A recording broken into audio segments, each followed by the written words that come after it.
liwanag at dilim, sa kapanauhan ng kadiliman. Marahil ay marami ang nagdurusa. Maraming tahimik, ngunit napapahamak. Oo, nabubuhay ang takot at paghihinagpis. Ihintayin ko ang araw na ito'y lahat ay lilipas, malayo sa kabiguan at pag-aapi. Kaya ngayong mga kalaban ko, mga dayuhan, huwag niyo akong salingin. Noli mi tangere. Alamin natin ang buhay sa San Diego. At tapos ng Oktubre, nagbigay ng isang salo-salo si Don Santiago de los Santos. Kilala rin sa tawag na Kapitan Tiago. Kinikilala din si Kapitan Tiago sa kanyang pagiging magilas.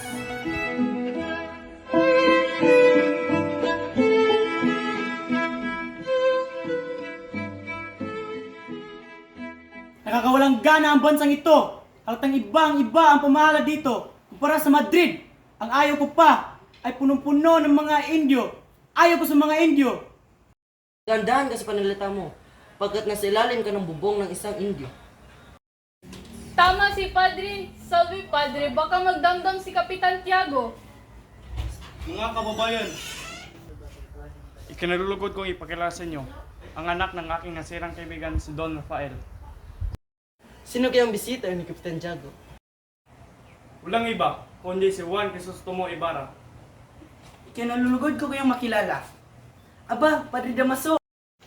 At ang matalik na kaibigan ng aking ama. Aba, nagkakamali yata po. Hindi ka nagkakamali.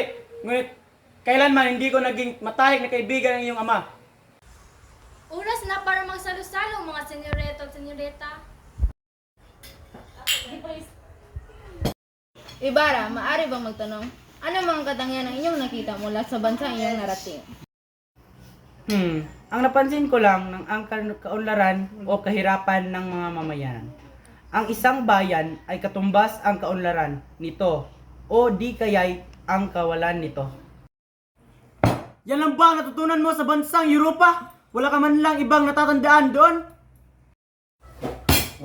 O Ibarra, maupo ka at ipagpatuloy natin ang salo-salo at darating na si Clara. Paumanhin na po, kailangan ko nang umalis. Mukhang nagagalit sa akin ang padre. Kita niyo yung ginawa ng batang yan? Ang sama ng ugali! Tarantado! Nasaan ba si Maria Clara? Halika.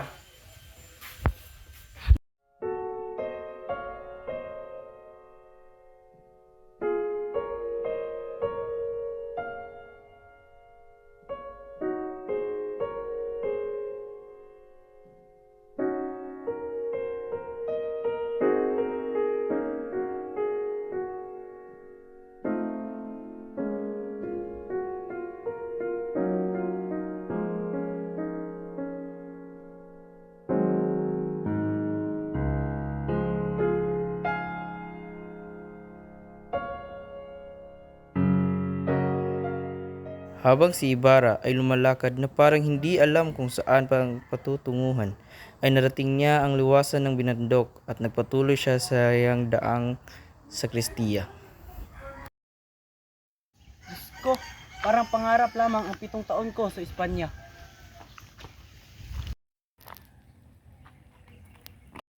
Ibarra, mag-ingat kayo sa mga lihim ninyong kaaway. Ang nangyari sa iyong ama ay dapat maging aral ninyo. Ipagpatawad niyo, sa wari ko'y naging mahal sa inyo ang aking ama. Ngunit sa aking pagbabatid ay wala ako o kahit ang aking ama ng mga lihim na kaaway. Dalas ang masyadong kapanatagan ay maaaring magdulot sa ating kapamahakan. Hanggang sa huling hininga sa iyong ama, hindi ko pa rin makapaniwala ay mayroon siyang mga lihim na kaaway.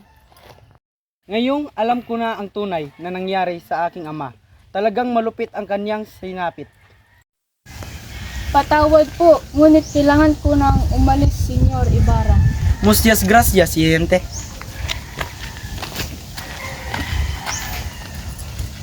Pumunta na sa kwartel ang tenyente habang si Ibarra na may sumakay sa kalesa at nagpahatid sa Fonta de Lala. Samantala, sa bahay ni Kapitan Tiago. Nabusog kaya ang mga bisita sa handaan? Oo naman, Tiago. Paniguradong nabusog sila sa dami ng pagkain. O Clarita, nandito ka na pala. O siya, maiwan ko muna kayo at mag-ayos pa ako sa kusina.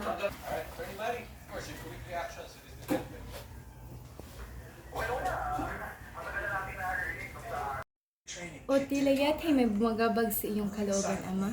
Mayroon nga ba? Wala naman iya. Nagpapasalamat lang ako sa Panginoon dahil binigyan niya tayo ng maayos na buhay.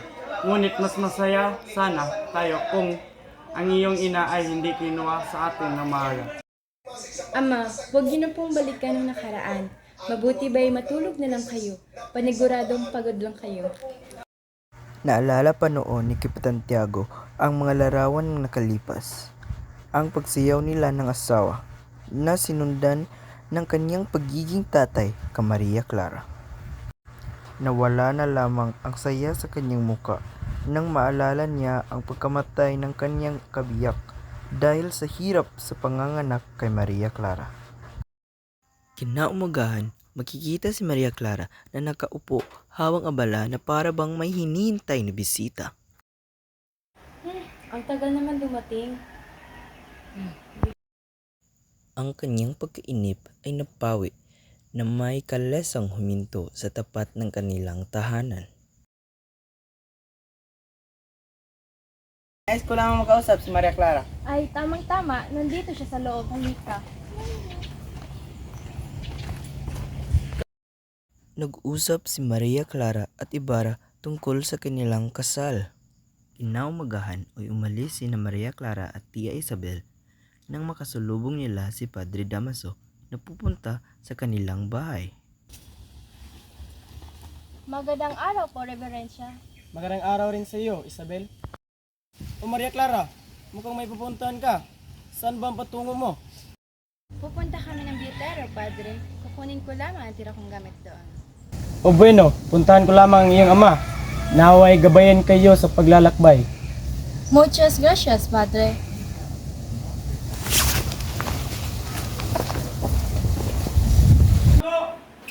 Santiago! O Padre, anong sadya mo dito? May gusto akong sasabihin, ngunit tayong dalawa lang makakaalam. Nag-usap si Padre Damaso at si Kapitan Tiago. Tandaan mong mabuti ang mga nabanggit ko sa iyo, Santiago. Naintindihan ko po, Padre. Sinasabi ko na nga ba, ang kailingin ko ay masusunod. Mantala, sa San Diego ay abala ang mga sepultero sapagkat bukas ang Todos los Santos. Nag-usap ang dalawa sa kanila habang may hinuhukay.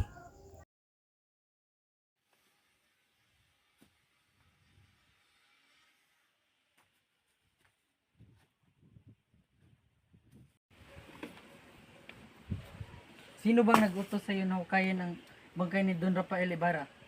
Ang nagutos sa akin ay ang kurang malaki.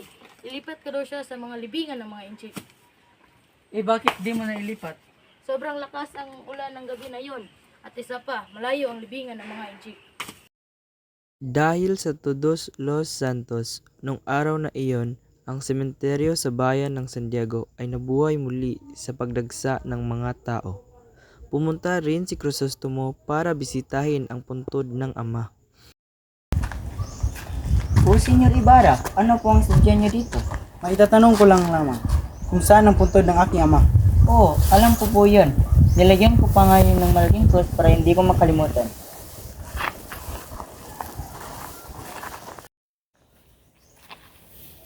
Lumipas ang ilang oras ngunit hindi pa rin nila makita ang puntod. Akala ko ba alam mo kung saan puntod ng aking ama? Patawad po, senyor. Ngunit alam ko po yun talaga kung saan ang puntod na inyong ama. Ayun, mukhang doon ang puntod na inyong ama. Magtanong ka doon sa espultero kung ba't ganyan ang puntod. Mawalang galing ako. Alam mo ba kung saan ang puntod na may malaking cross? Ah, yung puntod na may maraming bulaklak. Sinunog ko na! Sinunog! At saan mo naman nilagay ang bangkay niya? Utos po sa akin ng kurang malaki na ilipat ang bangkay sa libingan ng mga inchik. Sinunod mo naman ang utos niya? Patawad po. Sa sobrang sakit, nang nadama ni Ibarra ay hindi niyang mapigilan ang damdamin.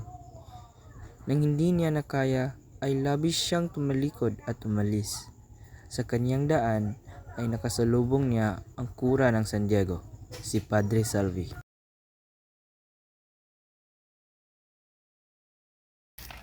Ikaw ba nagutos na hukay ng aking ama?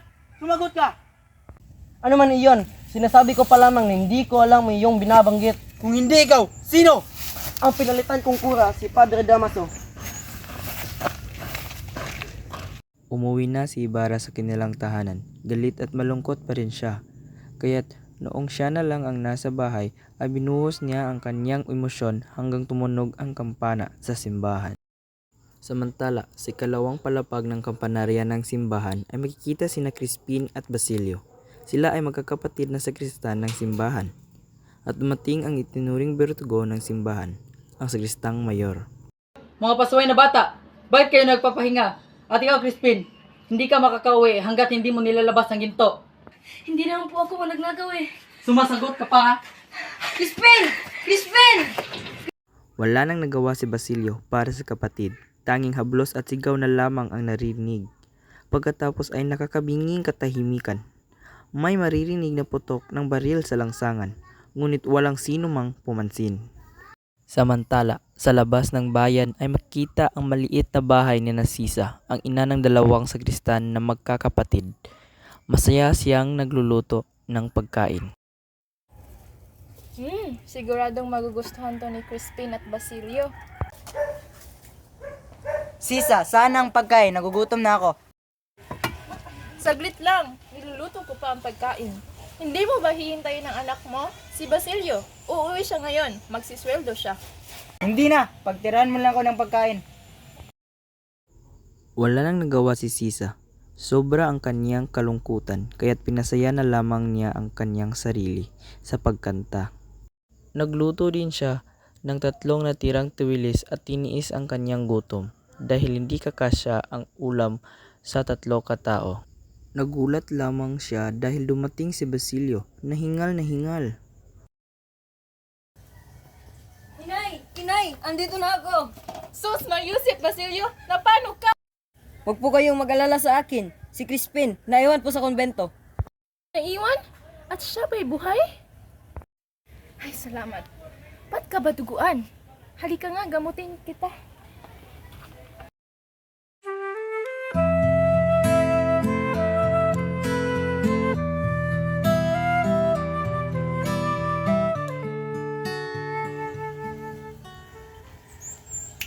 Ako'y tumakas lang sa konbento. Dahil sa kapaguran, nakatulog si Basilio. Ngunit sa kanyang pagtulog, napanaginipan niya si Crispin na pinapalo ni Padre Salvi kasama ang sakristan mayor. Dahil daw siya ang nagnakaw. At dahil sa panaginip na iyon, nagising si Basilio. Crispin! Crispin! Basilio, nananaginip ka. Inay, ayoko na pong maging sakristan at sunduin niyo na po si Crispin. At kunin niyo na po ang aking huling sahod. Pumayag na po kayo! O siya, oo na. Halika nga dito. Ayoko na pong maging sakristan! Kinaumagahan ay maagang umalis si Sisa upang pumunta sa simbahan at kausapin ang kura. Sino po sila? Ako po ang ina ng dalawang sakristan na si Crispin at Basilio. Maaari ko bang makausap ang inyong kura? Hindi maaari! May sakit ang kura! Kung pwede, maaari ko bang kausap si Crispin? Alam na ng lahat na si Crispin ay nasa inyo na. Si Basilio lamang ang nasa aming bahay. Si Crispin ay naiwan pa dito at gusto ko sana siyang makausap. Naiwan nga, ngunit tumakas dahil sa daming ninakaw. Baka hinahanap na nga siya ng mga gwardo doon sa inyo. Alam mo ba, napakabuti mong asawa, ngunit may mga anak kang masasama tulad ng kanilang ama. Hindi, naiwan nga po siya dito. Ano ba? Tulungan niyo po ako. Hindi pa nakakauwi ang aking anak. Ano ba? Nakakaya ka dito sa simbahan. Sa tabi ng lawa, nag-uusap si Ibarra at ang binatang guro at itinuro niya kung saang panig ng lawa itinapon ang labi ng kanyang ama. Sa kabilang dako, tumakbo na si Sisa dahil natatakot siya na mahuli ang kanyang mga anak dahil sa kasalanang hindi nila ginawa.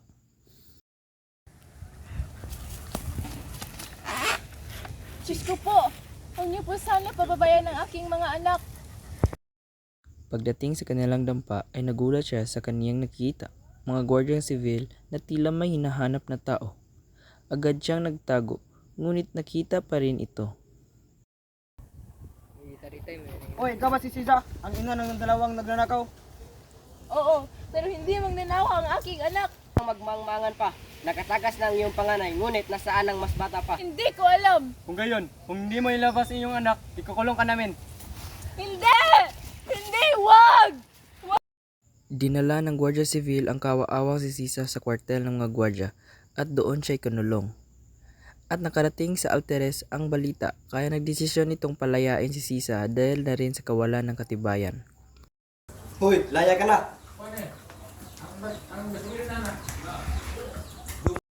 Nagmamadali si Sisa papalayo sa kwartel ng mga gwardya at hindi maitsura ang kanyang damit dahil sa pangit ng kondisyon sa kulungan.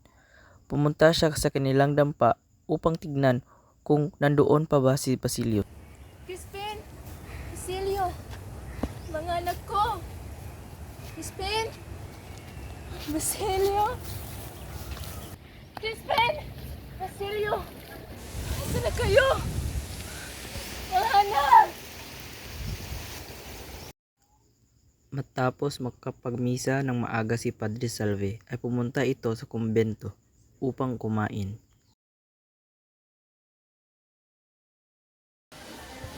Padre. Oh, ano ang iyong nais? May dumating na niyang para sa iyo. Oh, bueno. Sa lahat ng may handaan sa pista ng San Diego, isa kay Kapitan Tiago ang pinakamalaki. Sinadya na ito dahil kay Maria Clara at Ibarra. Aking mahal na anak, may regalo ako sa iyo. Ito ay may diamante at esmeralda. Naku, napakaganda naman po neto, Ama. Maraming salamat po. O siya, pupunta muna po kami ng bayan. O sige anak, ngunit umuwi ka ng umaga.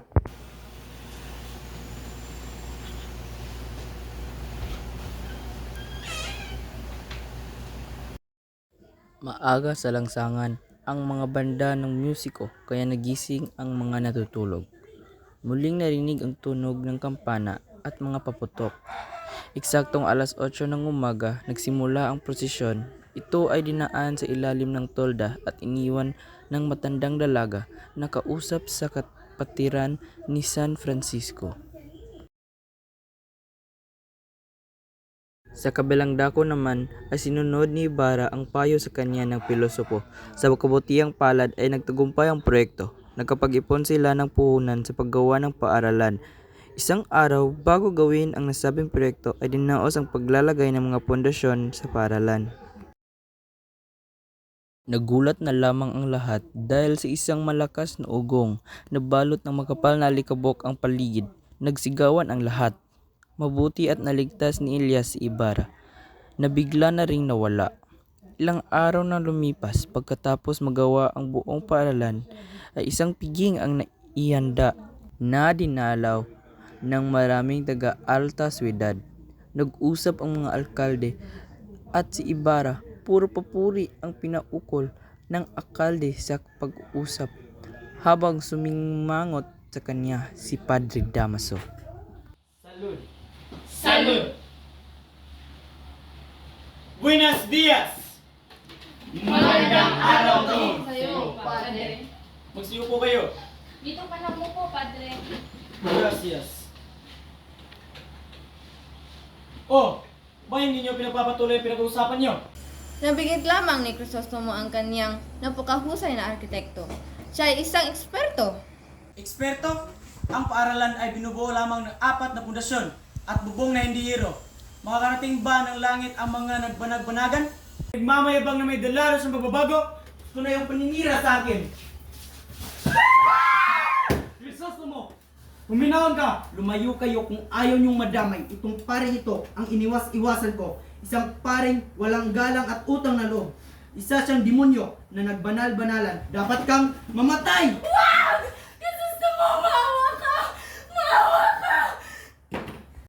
Isang araw sa opisina ng bagong dating na Kapitang Heneral ay nandoon si Ibarra at sila ay nag-usap tungkol sa nangyari ni na Crisostomo at Padre Damaso. At inutusan ng Heneral ang alkalde na ihahabilin si Ibarra sa ilalim ng kanilang proteksyon. Sa kabilang banda naman ay gustong makipag-usap ni Padre Salvi kay Maria Clara dahil gusto niyang malaman ang mga sulat ni Crisostomo para kay Maria Clara na kahit ang nilalaman ay pag-ibig para sa kanya. Hanggang sa sinabi ni Padre Salvi ang tinatagong sikreto ng kanyang ina na ang tunay na ama ni Maria Clara ay si Padre Damaso at hindi si Kapitan Tiago. Hindi makapaniwala si Maria Clara kaya't napaiyak na lamang siya at umalis. Maria Clara, balik ka dito. Alam mo bang bibisitahin sana kita sa inyong bahay bago ko lumuwas ng Manila? Totoo ba? Totoo ba na kayo ang tunay kang ama? At kanino mo naman nakuha ang walang kwentang impormasyon na yan? Kanino? Kay Crisostomo? Huwag mong idamay si Crisostomo dito at huwag mo na rin alamin kung sinong nagsabi sa akin. Tapatin niyo lang ako, kayo ba ang aking tunay na ama? Kaya niyo ba nilihim sa akin dahil makakasira ito sa iyo? Ayoko nang makita kayo, Padre! Samantala, si Elias naman ay kinausap ang kaibigan niya sa Batangas. Kapitan, Oh, Elias, anong kailangan mo? huwag nating pabayaan na dumanak ang dugo, Kapitan. Alam kong tutulungan tayo ni Senyor Ibarra, maipabot niya ang ating hinahin sa Kapitan Heneral malapit sa kanya. Hindi ako kumbensado. Bigyan niyo po ako ng pagkakataon na gawin ito mapayapang plano. Kung may sagawa ito, walang dugong dagdanak. Ngayon ay pakilala mo sa akin ang iyong mga kasama at sabihin mo sa akin ang dinanas nila sa mga Espanyol.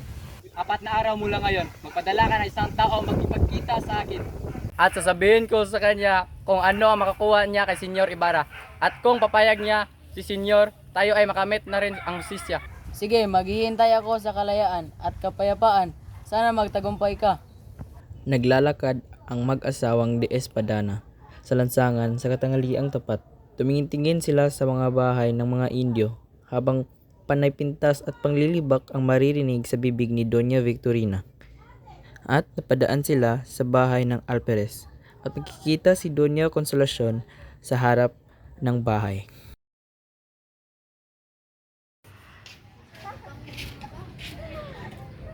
Ang pangit ng mga bahay. Tanging Indio lamang ang nakatira. At isa pa, hindi man lang nagbibigay pugay sa katulad nating mga maharlika. Bakit ka nakatingin? Ingit ka ba sa akin? Tumigil ka na, nakakahiya ka sa mga tao. Huwag kang parang harang kung ayaw mong tumilapon niyang pustiso mo.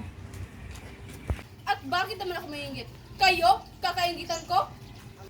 Paano kung sabihin ko sa inyo, hindi ako katulad ng probinsyano, Konsolasyon. Sa sobistigado kong tao, walang alperes sa makapasok sa aming bahay, kundi sa pintuan lang naghihintay. Napakaganda ng tanawin at nag-aaway na naman ang dalawang donyang walang asal. Haha! Hindi ka makapasok! Ngunit mga pinakyas lamang ang katulad ng iyong asawa. Ginagalit mo talaga ako ah! Bumaba ka rito, walang galang!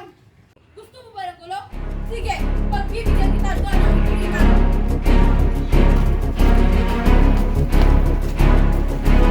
Asawa! Asawa!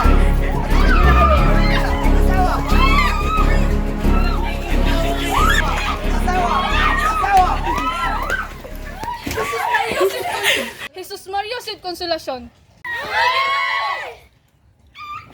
Tumigil ka na at nagpakaya sa mga tao.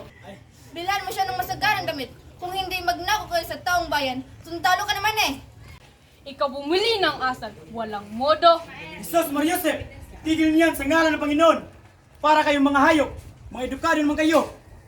Pagsisihan niyo ang mga kasalanan niyo at siguraduhin niyong kayo ay magkukumpisal. Patawad po, Padre! Kayong mga nanonood, umuwi na kayo. Ang sinyalis na ito ay may namatay na hayop. Sundan natin ang mga ibon na ito.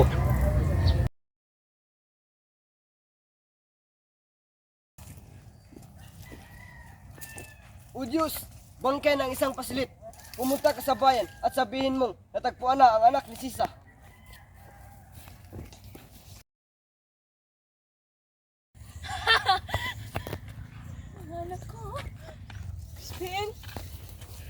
Basilio! Anak! Nasaan na kayo? Dito na ang nanay. Mga anak? Mga anak ko. Aling sisa! Natagpuan na po yung anak. Nawala na po ng malay. Ang anak ko? Hindi! Diyos ko, nahagnas niya ang kanyang katawan at muka. Anak! Hindi! Anak ko! Hindi! Anak! Ko! Crispin! Anak! Hindi! Wag! Ko!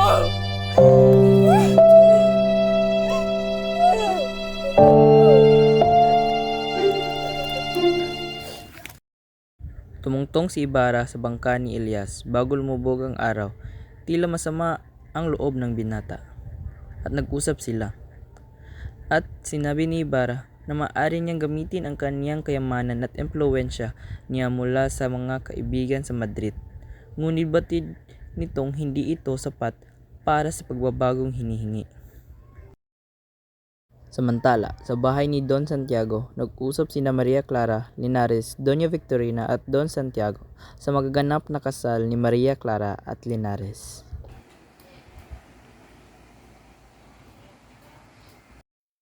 Gaya ni Bara, nakapunta ka rin sa ibang bansa? Marahil ay magkaparehas kami ng hilig. Lenares, puntahan mo mga Alperes. Bakit, Victorina? Ano ang nangyari? Dahil siya at ang kasama niya ay nilibak kami. At responsibilidad mong ipagtanggol kami. Dahil kung hindi, malalaman nila ang tunay mong pagkatao. Huwag kang maingay, Victorina. Anong gusto mo mangyari, Victorina? Ang pinsan ko si Lenares ay hangunin ng mga Alperes. At kung hindi siya papayag ay huwag mo siyang ikasal sa iyong anak. Bakit umiiyak si Clarita?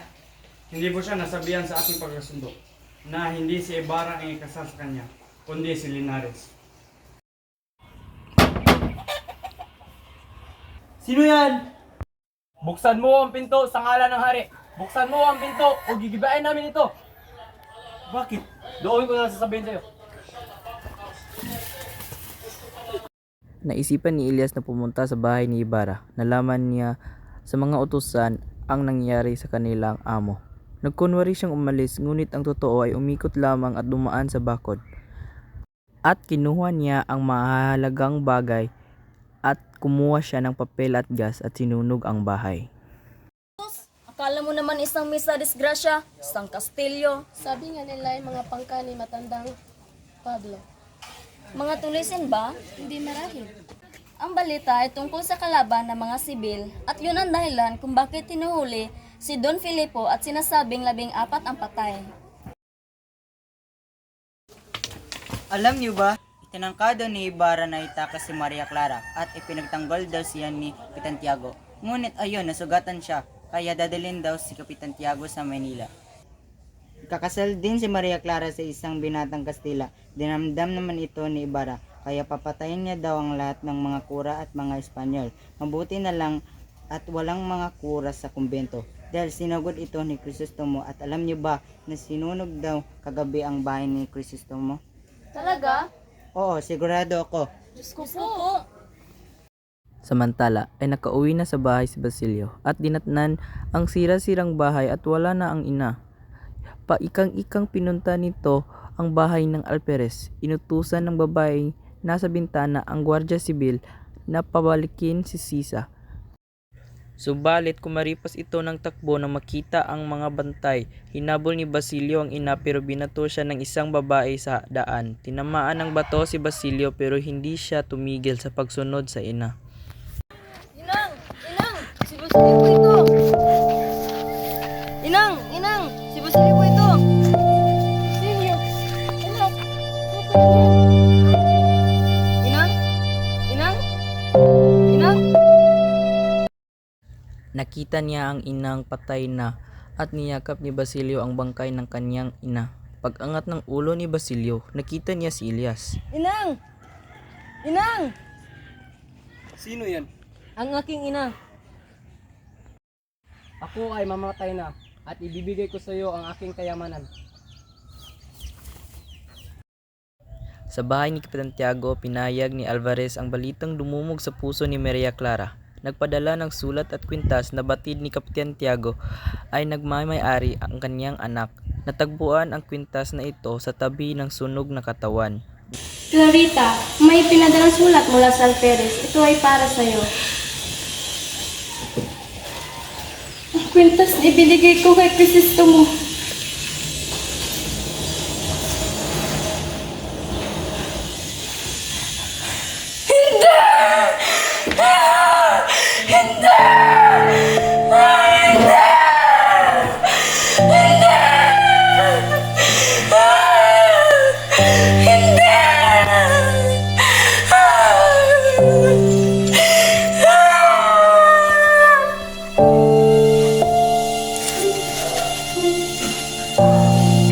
Nung nabubuhay pa si Crisostomo, nais kong lumaban at umasa.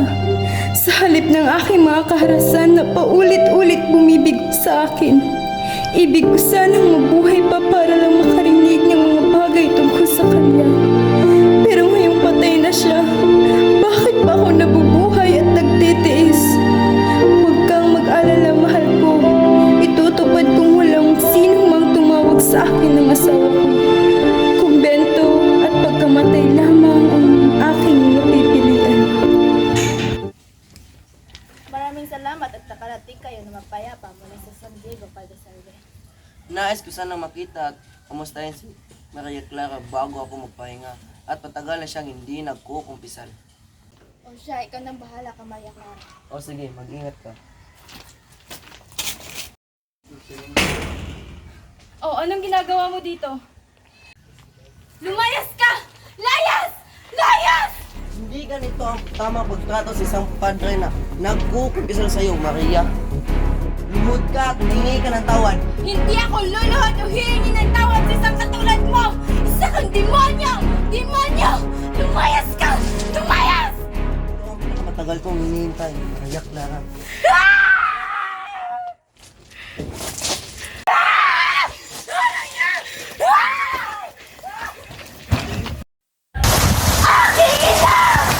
Ang anak na yung isinila kay may kakapal na sumpa!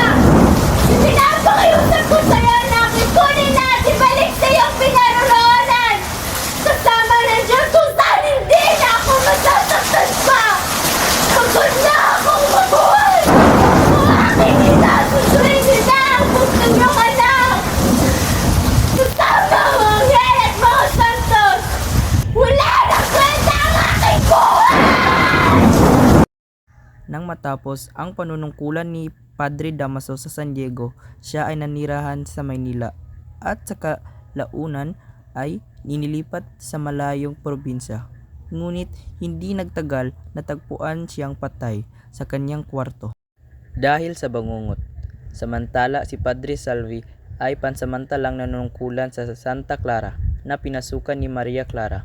Lumipat na rin si Padre Salvi sa Maynila habang hinihintay ang pagiging obispo. Bago tuluyang maging mongha si Maria Clara, si Kapitan Tiago ay dumanas ng paghihirap ng damdamin, nangangayat, naging mapag-isa at mawala ng tiwala sa mga tao. Matapos niyang makalabas sa kumbento, sinabihan ni Kapitan Tiago si Tia Isabel na umuwi sa Malabon o sa San Diego. Dahil gusto niyang mabuhay na mag-isa, inatupag na lamang ni Kapitan Tiago ang paglalaro ng sabong at pagmariwana. Sa huli, nalimot na rin siya ng mga tao. Ang kanyang negosyo ay nabaliwala at nalulog siya sa pagsasabong. Kapag magulo na ang mundo, ikaw ang payapang hinahanap-hanap ko.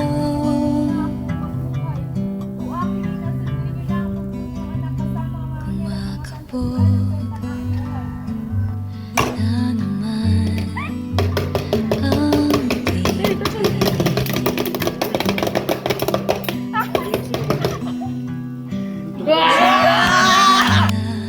Go! Nadaanan Naagnan na ang kanyang katawan at mukha.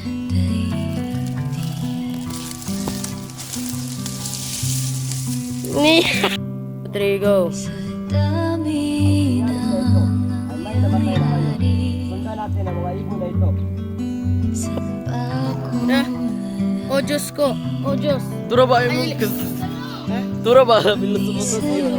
Ano yun? Ano ba sa kamay? Oh Diyos. Lami ang Diyos ay. Hindi, nagpigmi.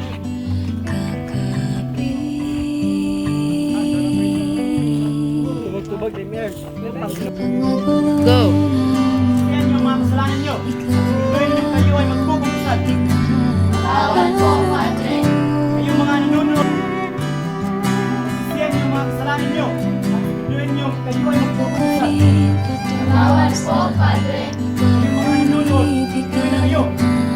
iyong dibdib. Papansin niya. Go!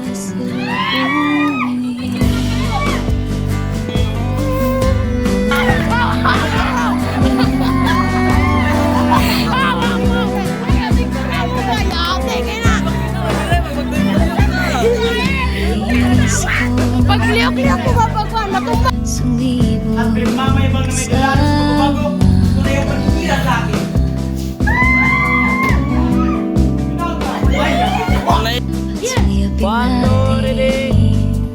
Mamayabang na may dalaran sa pagbabago. Tunay ang pagkira sa akin.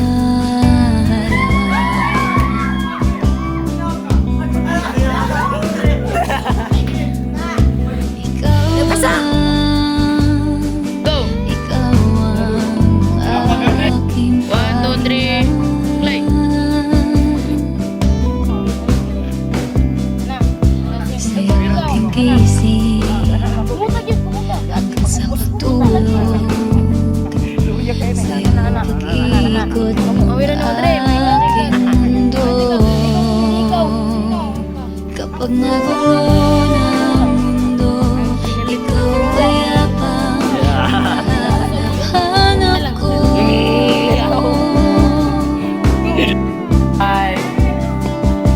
Huwag ka rin patungo sa'kin.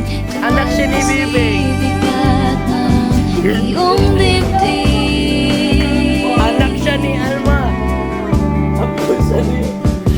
Kapag nagbabaon panalangin, ikaw ang pahinga sa bawat sandali.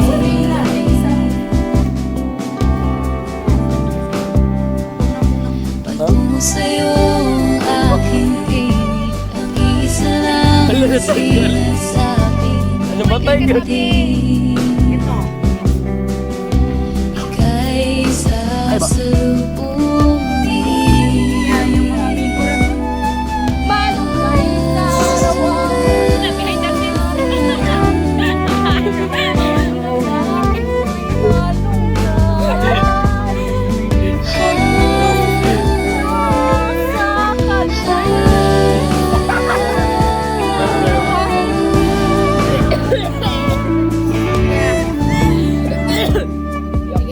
Kapag magulo ng mundo, ikaw ang payapang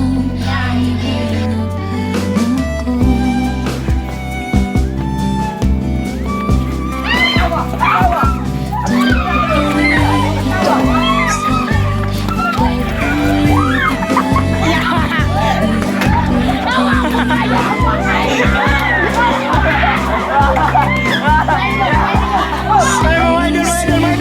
Nakagubot na mga idol, nakagubot na mga idol, andito na mga idol, nakagubot.